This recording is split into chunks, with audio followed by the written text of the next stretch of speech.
and welcome to Fender Played Live. I'm your host this week, Eugene Edwards. And if you didn't make it to last week's episode, as you can see, I'm coming to you live from my home in California. So bear with us as we hope to bring you a lot of fun and frolic and guitars instead of 30 minutes of technical glitches. But if we do drop out, hang with us. We'll keep the show going no matter what, I promise. We're still going to bring you the same Fender Play Live as always, diving into anything and everything guitar. And this week, we're checking out the legendary blues rockers, that little old band from Texas, ZZ Top.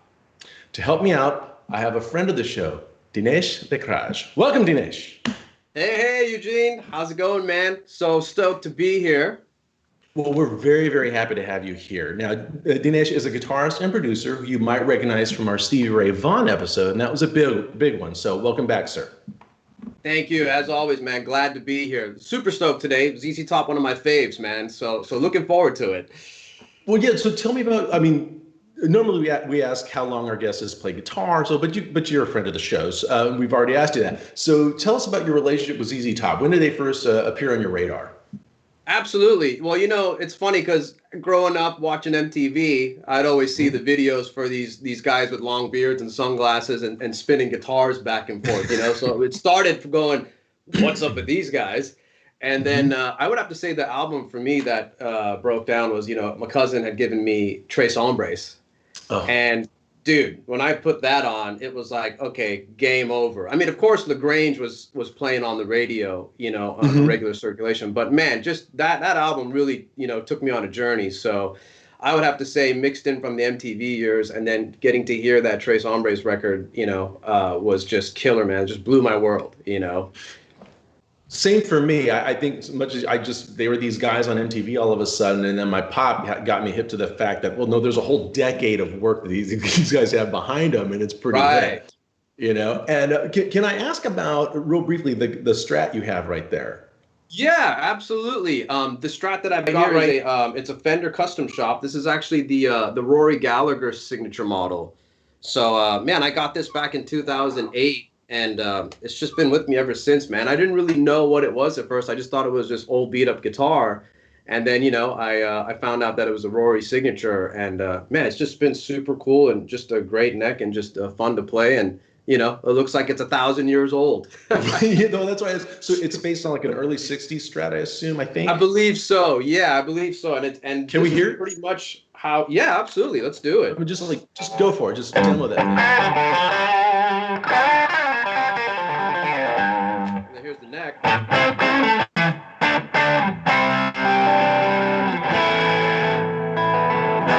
Yeah, just meaty tones, you know, meaty. Oh, that sounds fantastic. I'm glad you found that guitar. Looks good on you, man. This one actually, and this one to reciprocate. This is my very first electric guitar. This is a 1986 Squier Telecaster that my dad got for me. Yeah, when I graduated from junior high, and over the years I threw some humbuckers in this, so I thought it was appropriate for the Billy Gibbons episode. Let's see.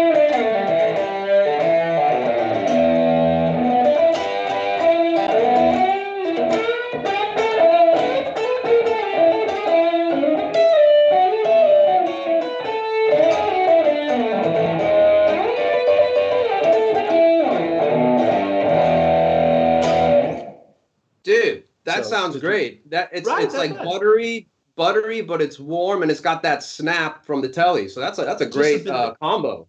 It's funny because I actually have some collector friends that they stopped speaking to me because I modified this thing. It's like, don't do it. But at the time I just wasn't listening. And then I'm just going, that's like the basic 57 Deluxe setting on the little GT Mustang amp that I was just put on the couch for these episodes. But for tooling around, not bad. Before we jump in, if you guys watching out there, if you have any questions for Dinesh or myself throughout the episode about ZZ Top, drop them in the comments and we'll try to answer them for you as we go along. Also, all of the songs you hear today, you can learn on Fender Play, and you can sign up for a free 3-month trial to learn them. So make sure you check that out after the show. Or if we have a technical stop, check it out during the show. No, just stay with us. We have 6 songs on play from ZZ Top. So let's start at the early days of their career with a tune off their second album, which was Rio Grande or Rio Grande Mud. This one's called Just Got Paid. Dinesh, I'm gonna let you take this one at first. Dude, awesome. Thank you. Yeah. So I'm going to play this guy in standard tuning. So we'll go over 2 ways of how this riff will look for you guys. Or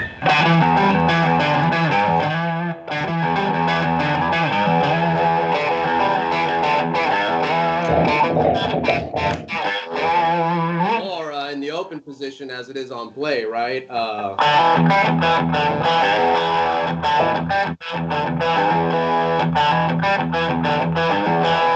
Dude, I just love that riff. Like that just gets me like pumped.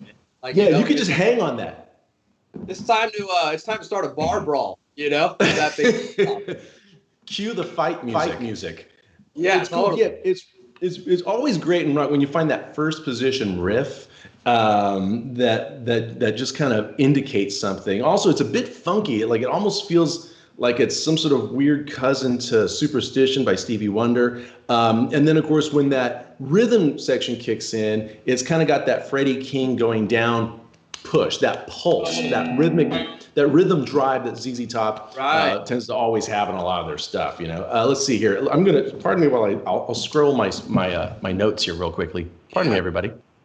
No, you're totally right. I like the Freddie King reference, man. It's just driving, you know, just the whole time. And that vibe will pay off later on as we get to the later songs in this episode. But and also on this tune, obviously Billy Gibbons plays slide, and he's in an open E tuning. You can hear that. I've got this one set up, and what he does is it's really he does some very, very basic open E tuning slide moves, but he's really, really effective. And if those of you haven't played around with this sort of thing, it can make you sound pretty legit pretty fast, as I'll prove right now. So you can obviously it's your open E chord, but if you take that up to the 12th fret, play it across, give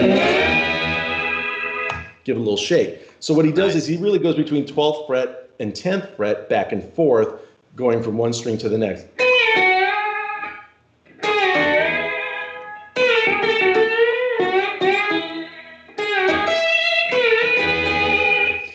So it's kind of this really, really classic blues rock sound. And then he's got this great, when it gets to the solo, this really great.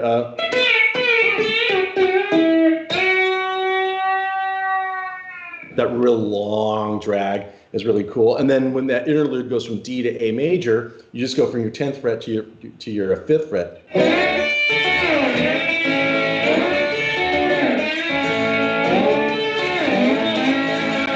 And then finally, when we hear the 5 chord, the B, it's got this really dramatic thing because everything stops on a dime.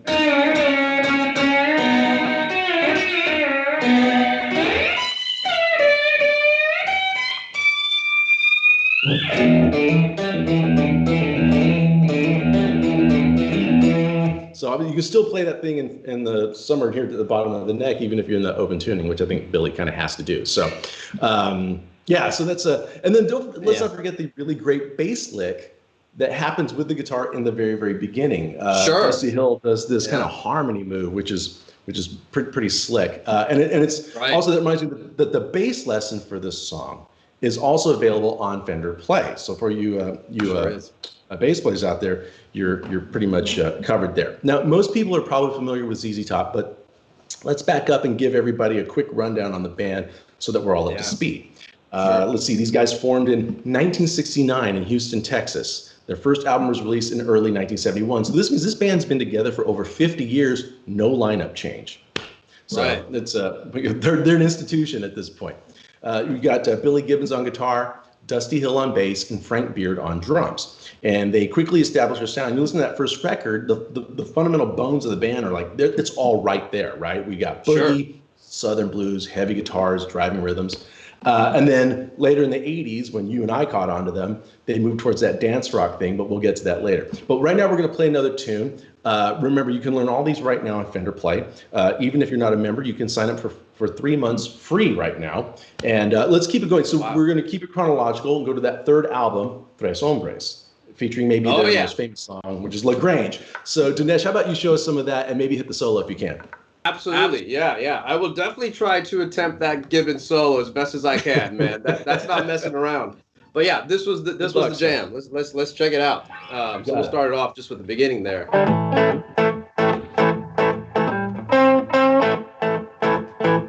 Oh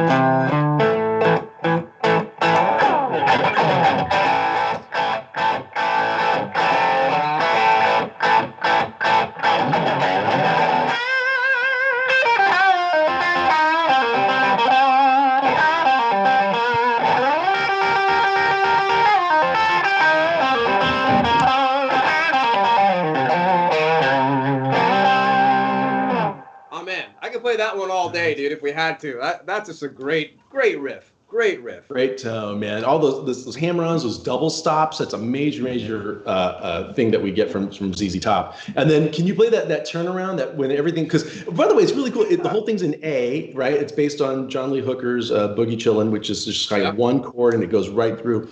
And then there's just this stunning jump up a minor third to C for that first guitar solo, which still gets my attention every time I hear it all these decades later. And then they somehow just fall back in the key of A, and show us what they do when they first get back to A, that move. Yeah, absolutely. It's funny, like you said, it just kind of comes out of that solo, and it's just really cool how they come into that. It's somewhere here at the 5th fret, and I'm just gonna walk that down.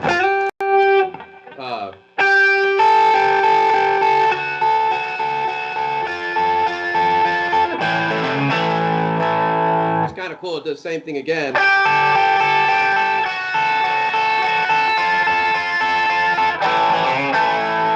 Love hitting that A at the end. That's great. Like it's very satisfying. And then when it gets back into the riff again, it's just like, business is about to go down when it kicks back in, Right. They actually play that thing with so much authority, and that's why that record really, really works. And what's always really captivated me about that turnaround lick is we know that move from Delta Blues, or even from Robert Johnson.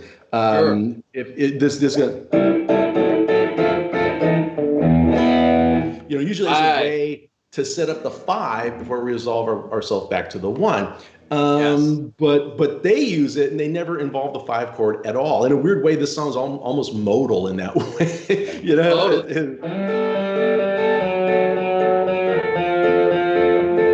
You want them to, but they don't do it. They just go, like you said, that very satisfying powerful A thing. So it just shows how ZZ Top took those basic blues forms and would slightly innovate as they went along, So let's see. The other thing let's see, what other techniques are used in this thing? I think we hear some pinched harmonics in the solo. Sure. Right? This is a big thing that he does. Like he kind of has. How do you get yours? How do you normally do yours? People have different ways. I definitely try to kind of choke up on the pick a little bit, so that way I've kind of got my finger hitting, the same. I don't know if you guys can see that, but when it works for me, I've got my thumb and right behind the tip there, so it kind of hits it. So.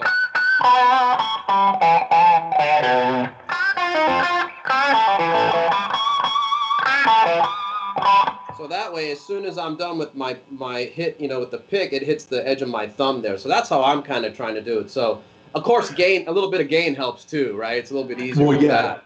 Gain and EQ has a lot to do with it. Billy certainly has his tone dialed in for that sort of thing. I've never gotten used to that method. I kind of do the I don't know if it's the Robbie Robertson method or so, where I take my forefinger and I put it in front of the pick, and so.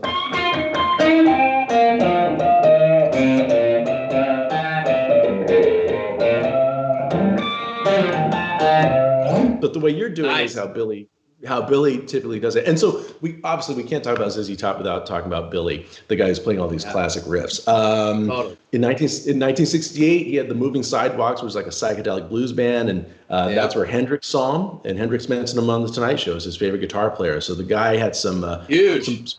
Could you imagine? Huge nod. Yeah. So who's Jimi Hendrix, the greatest guitar player of all time, listening to? And if your name gets called, that means you're doing something right.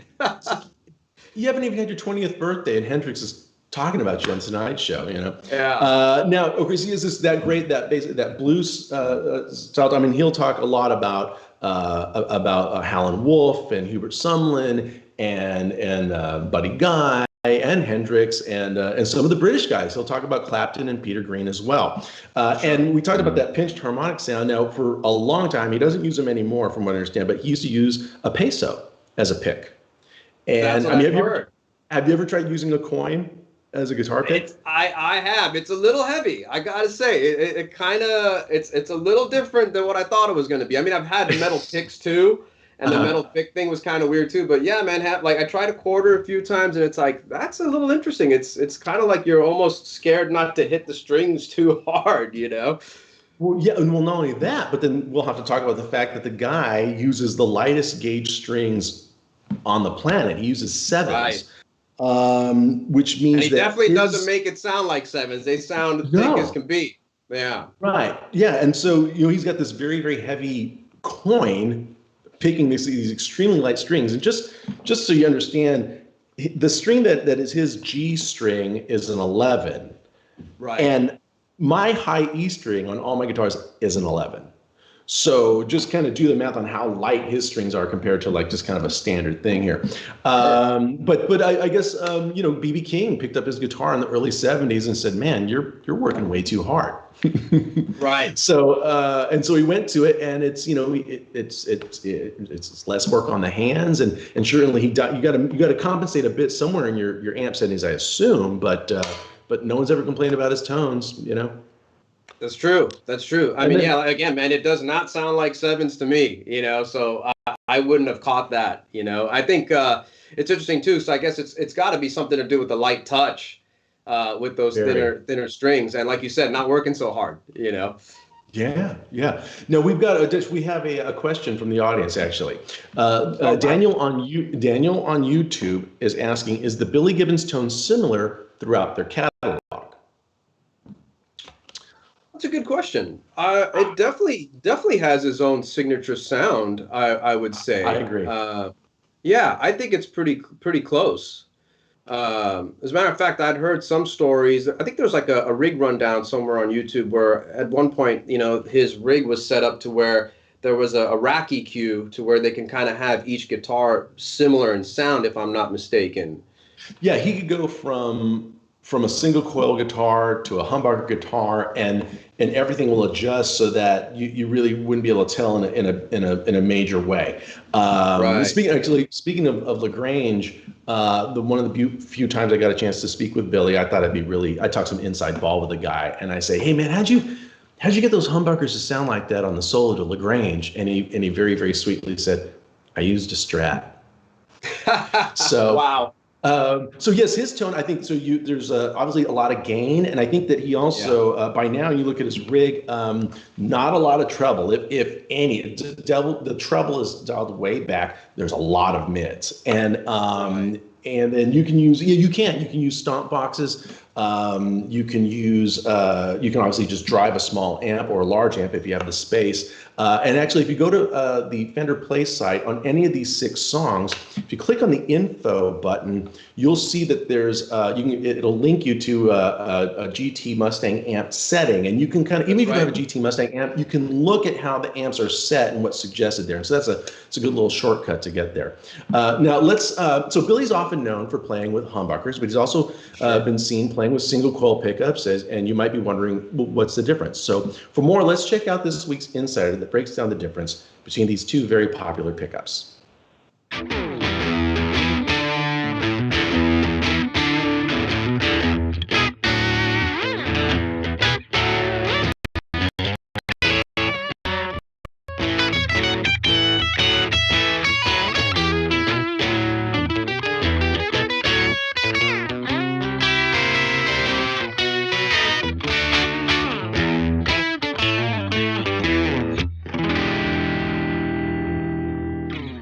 I'm OZZY CARMONA, and I'm here with fellow Fender Play instructor, Barrett Wilson. Hi, everyone. And today we're going to talk about pickups. Now, pickups are a vital part of the electric guitar, and there's tons of different types to choose from, but almost all of them and humbucker. Now, you may associate humbuckers with metal and single coils with clean country twang, but why exactly are they associated with different genres? Today, we're going to break down what exactly makes these two types of pickups so different. So first, a quick lesson on pickups. Single coil pickups were actually invented first and are essentially magnets that are wrapped with one long copper wire coil. These pickups are super popular, but they can pick up sounds from other electronic sources, creating a hum noise. So to combat this noise, They invented the humbucker, which is basically two single coil pickups next to one another that are wound in the opposite direction, which cancels out the noise or bucks the hum, hence the name humbucker. So in construction, they're actually pretty similar, but why are they associated with such different genres? Well, the answer is in how they sound, and we're going to show you that right now. I'm playing an American Pro Strat with humbuckers, and Barrett is playing the same guitar, but with single coils. And we're plugged into Mustang GT100s, and we'll be using the same exact settings, so we can really hear the difference between the two pickups. First, let's start off with a clean tone. Now, single coils tend to have a brighter, clearer tone than humbuckers, which have a darker, thicker tone. And that's really evident when playing a clean tone. Let's give it a go. All right.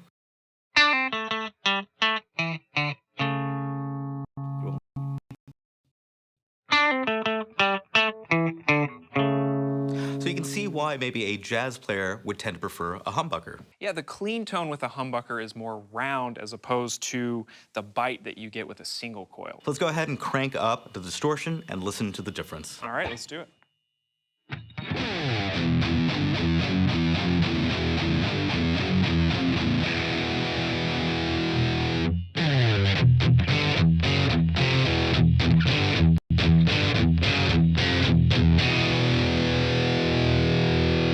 Yeah, you can really see how the single coil adds a tone that's kind of brittle and chimey, good for surf rock. Yeah, you could also see that the humbucker has a higher output, has a denser tone, and would be perfect for hard rock and heavy metal. Finally, let's talk about sustain. So humbuckers tend to have a little more sustain as opposed to a single coil because humbuckers have twice the amount of magnets picking up the sound. So let's go ahead and test that out. Let's have a sustain off. Let's play a single note. All right, let's do it. Here we go. 3, 2, 1.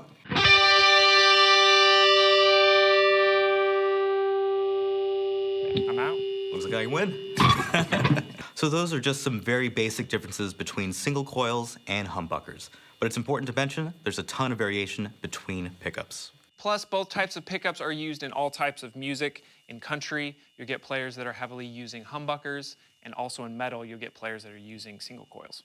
That's cool. So like everything in music, there are no rules. So use whatever works best for you. For more info, check out our lessons on Fender Play, and we'll see you next time. 3.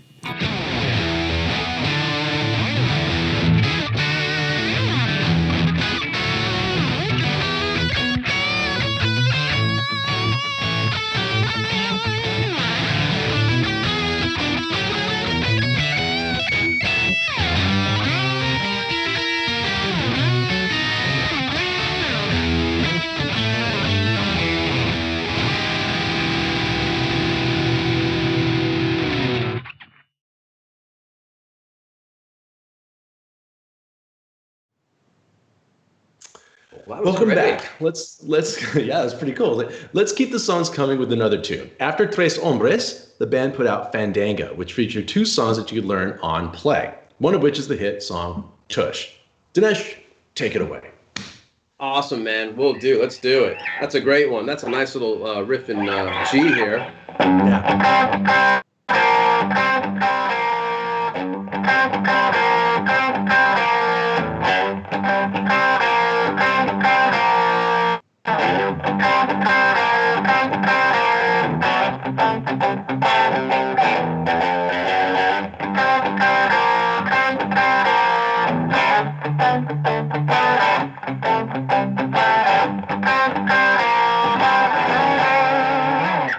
Man, talk about a Very great outside the blues, but still in the blues kind of jam. You know, it kind of just takes it and kind of just gives it that little extra something. You know, It's that tone, you know. I mean, and also just how he uses those double stops so much that we'll see him use that in Sharp Dressed Man a little later too. But he really makes the most out of double stops. So when we say double stops, we basically mean 2 strings played at the same time. Honestly, I think Billy, a lot of his riffs are based on a lot of double stop stuff. So if you look into the skills or techniques part of Fender Play, you'll see more about that. It's also that quartered up strum. It's a 12-bar blues form, but it feels very modern rock in a way. Like you're right, it doesn't sound like kind of like real traditional blues. Yeah, Go ahead. This isn't the. I was gonna say we had the bar brawl song, but this one's definitely the jump in the hot rod and floor it song. You know, Exactly. This one's just like the driving song. You know. Yeah.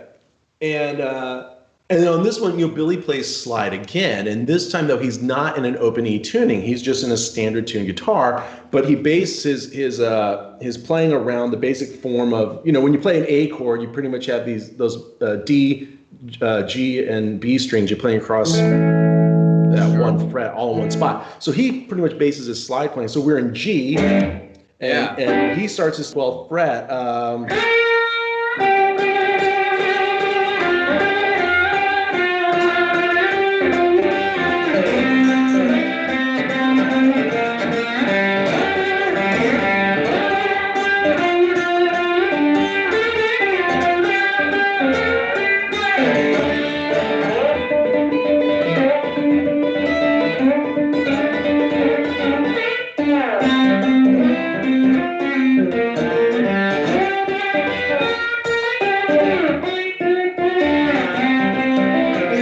Now, also, ZZ Top always has a little bit of sense of humor, and I love how he ends this song.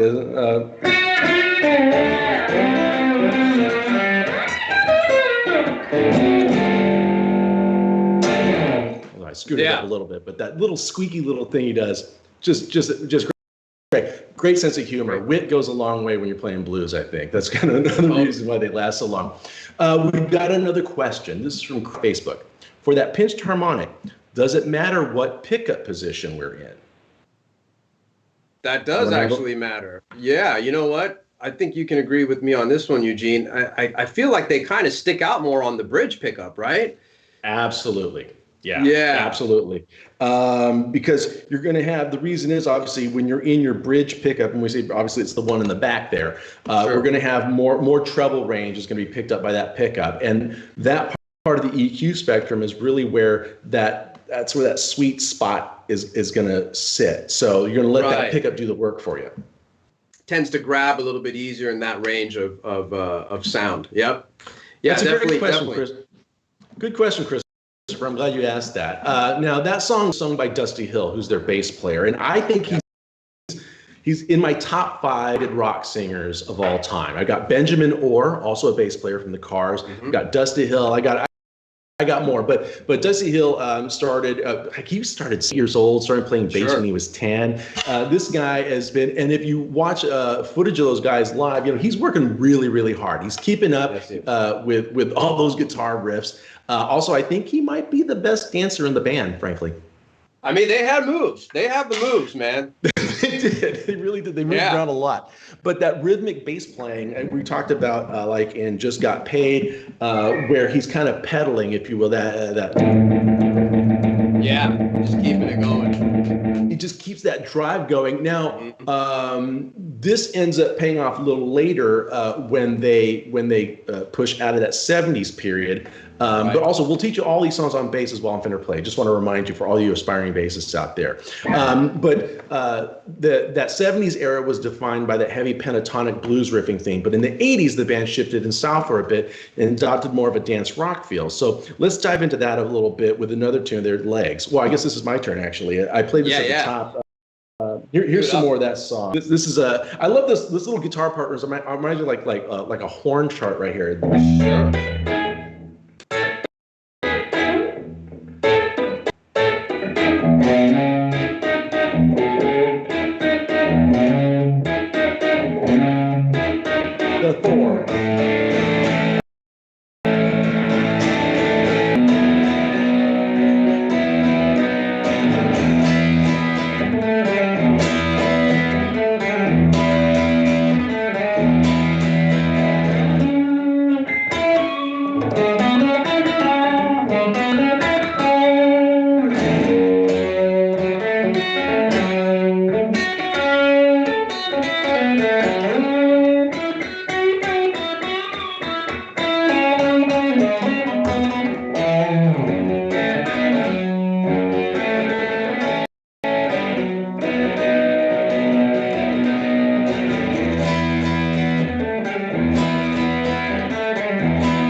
Yeah. legs. And I mean, what's cool about, it's got everything. It's got that tone. It's got the pinched harmonics. It's got just a basic first position. I mean, how simple is this? yeah. I mean, and it's funny, like watching you play it, and you really get a sense of like, as a trio, they're having to keep things full, and you can really see how he's taking advantage of the fretboard, and in between playing the licks, going back to the rhythm, like he's really trying to cover all the ground, which is really great, As you do in a trio situation. Also, I love how in some sense it's really a classic pop song because you go from that one chord to your minor six, and then that really, really great little move he's got. So you got that, and then nice little harmonic movement there. It's just a great rock song that also serves as a great pop song. Oh, sorry about that. And so anyway, so obviously this new 80s style, it was influenced by new wave. They want to rely a little more on synthesizers, but like I said, they were already kind of had that rhythmic drive going there. They just kind of got a little more on the grid, Yeah, and good for them. Good for them for trying to stay current and like go with the times, and really taking a chance and trying and wanting to evolve. I don't think. I think in a documentary that I just saw, the recent one, it's like, they really wanted to try that. It wasn't like they were getting pressure from any, one to say, hey, you guys got to adapt to the times. Like they wanted to kind of take it outside and go for it, Yeah. So that. And it did well for them. Sure did. Sure did. We've got one more song because obviously it was the biggest album was Eliminator, and so we got one more from that, and it's the big hit from this period. It's Sharp Dressed Man, and remember all these tunes are available again on Fender Play for guitar and bass. So take advantage of the 3-month trial period for free and try these out. Dinesh, take it away. Absolutely awesome, man. Let's do it.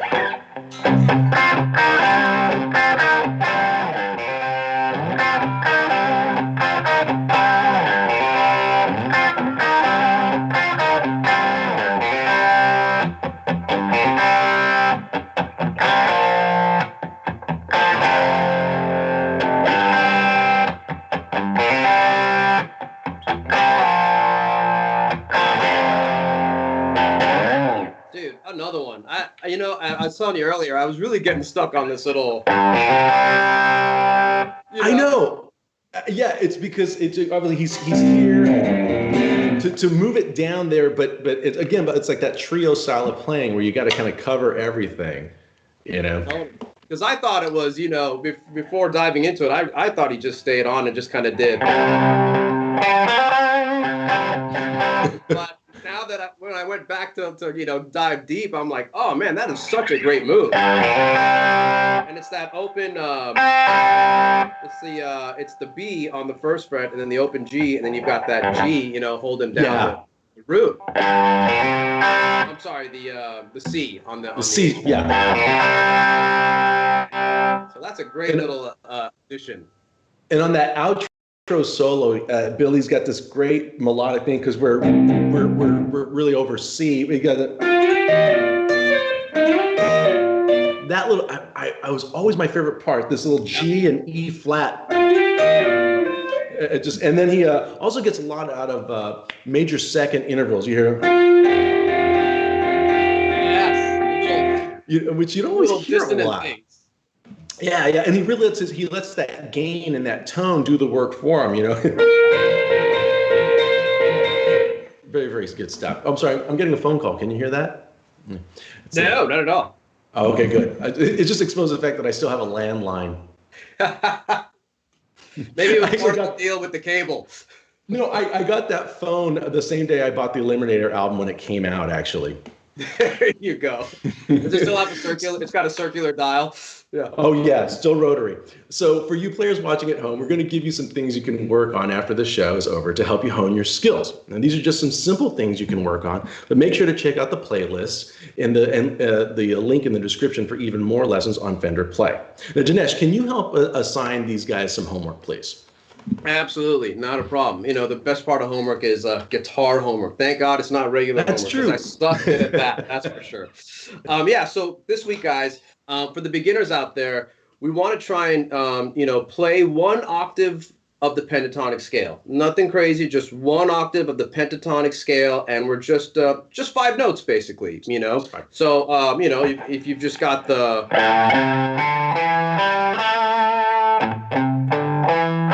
here's your 5. 1, 2, 3.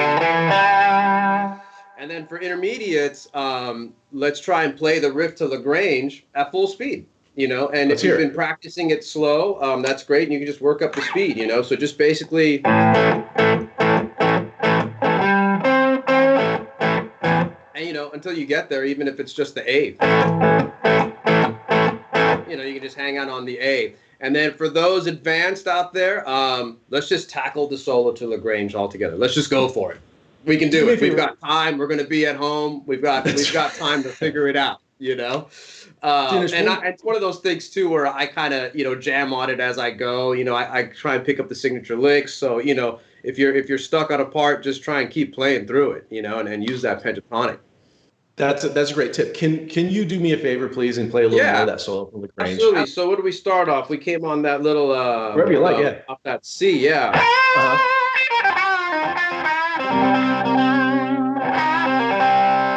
And then he's got that little thing also that happens, the double stop stuff and the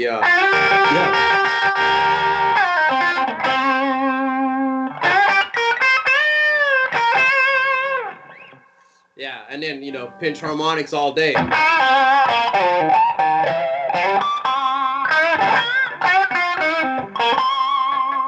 So that's a super fun one, man. Yeah, and for the advanced players, you also that solo gives you a chance to use a little bit of that hybrid picking when you we're using our pick and we're also using our middle finger. So have fun with that. Big thank you, Dinesh. Thank you so much for helping me out with this, man. This is a pleasure. Man. My pleasure, exactly, man. Yeah, this was very exciting to be here and talk about ZZ Top. Like I said, super fan, and like always, a pleasure to be here, man. Thanks for having me. Well, don't go away. Just hang out with us for a bit. We'd like to hear you chip in a little bit. But next up, we're going to bring on our community guru and see what's been happening in the community this week. Please welcome the lovely, the talented, and the remote, Dylan Calagiuri. Awesome. Hey, everybody. How you doing? Nice to be here. Nice to be with you. Now, Dylan, to start off, we've seen this guitar in the last 2 weeks, but maybe if people are just joining us now, give us a 1-minute rundown on that telly there. Oh, yeah. So this telly, it's a 1972 telly. I got it from a family member. It was basically the spirit of the entire thing is it's got a little bit of age and wear on it, but I've been playing it for about 3 weeks straight now, and I really do like to play guitars sort of in that extended period of time, because I feel like I get a better understanding of their tonal characteristics, if you will. And I do think this one, well, I have the B bender on it, so that's super. That's cool. Obviously an advantage. But there's just a really great clean profile at C. So.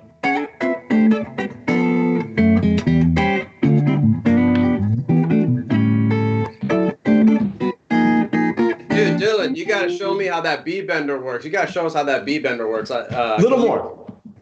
Okay, well, this particular one, I'll tell you what, I'm roughing it because I've got an Allen wrench that I'm using to bend the B here. And it's set up to move it, if you can hear it, it's set up to move a whole step. So a half step would be 1 fret away and a whole step. So it's kind of emulating a pedal steel. So when you hear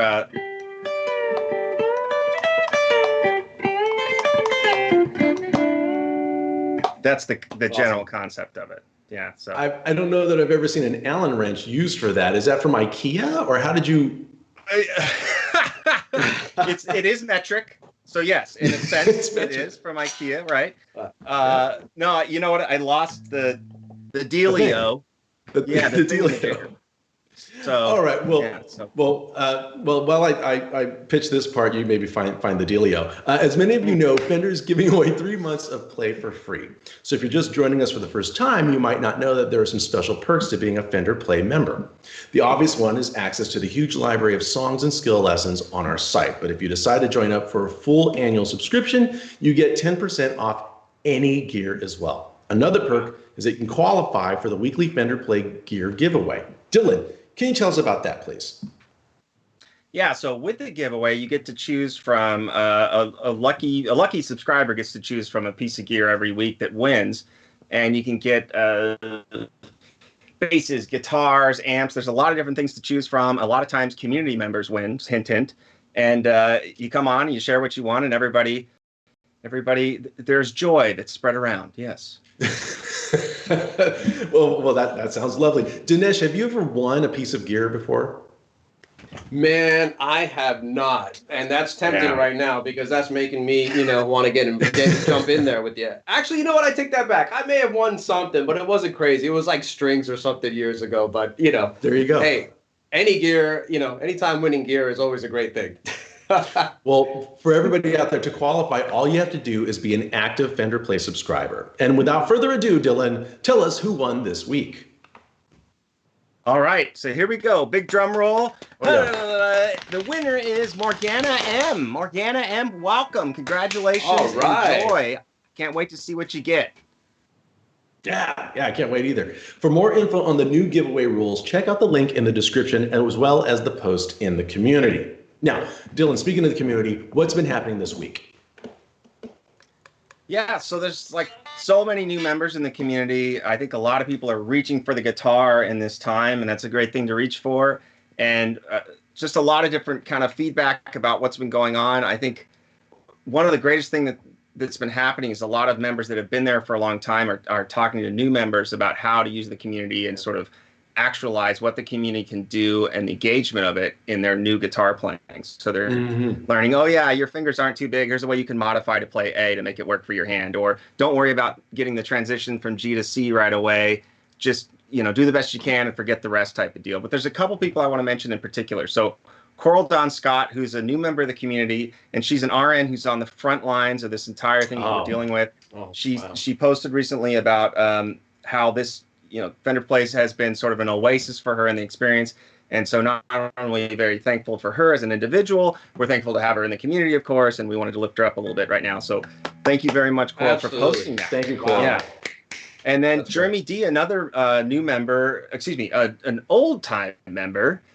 Jeremy's been on for a year, and he posted a great chronology of his experience learning the guitar with Play, with the community.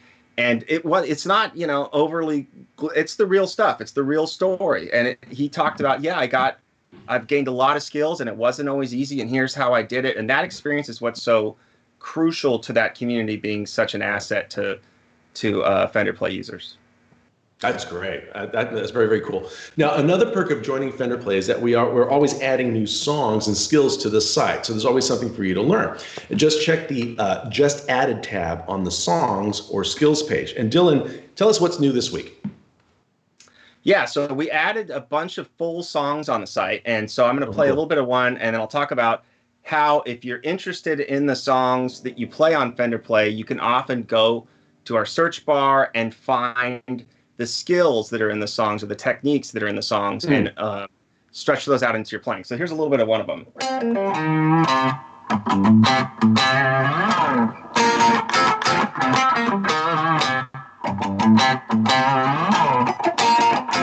So it's called Sissy Strut by the Meteors.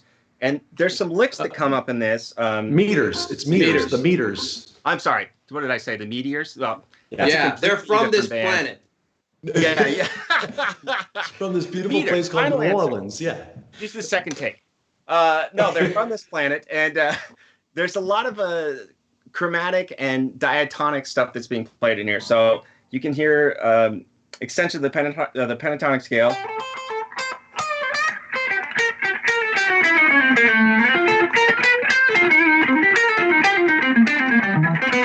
So it's like, as you're playing through this, you can find this family of chords that's in C minor. You can find the minor pentatonic scale. You can find how to move around in it.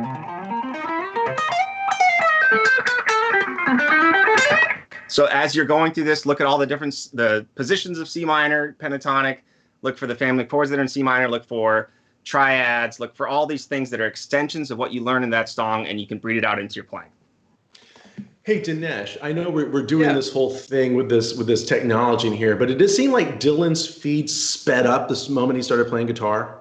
I was gonna, it's funny. In the last time that I was on, I did one of these motions, like to try and fan off the smoke that was coming off the fretboard. So I'm gonna do that again now, but virtually. So just when you guys see me do that my after internet Dylan provider to plays, speed it up when I played. I paid right. them to speed up the internet right when I played. So What other full song can you demo for us real quick, Dylan? yeah, so another great one that all of us here obviously love is by the man himself, Mr. James Brown. So hey.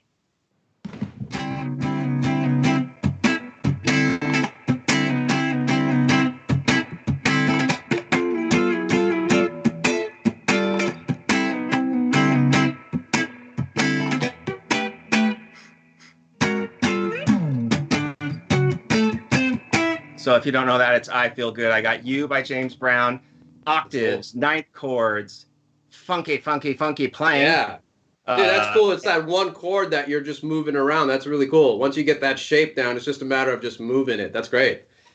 And the last couple shows that both of you have been on, especially Dinesh, like I think we had Stevie Ray Vaughan, we had a couple shows, and this chord keeps reappearing.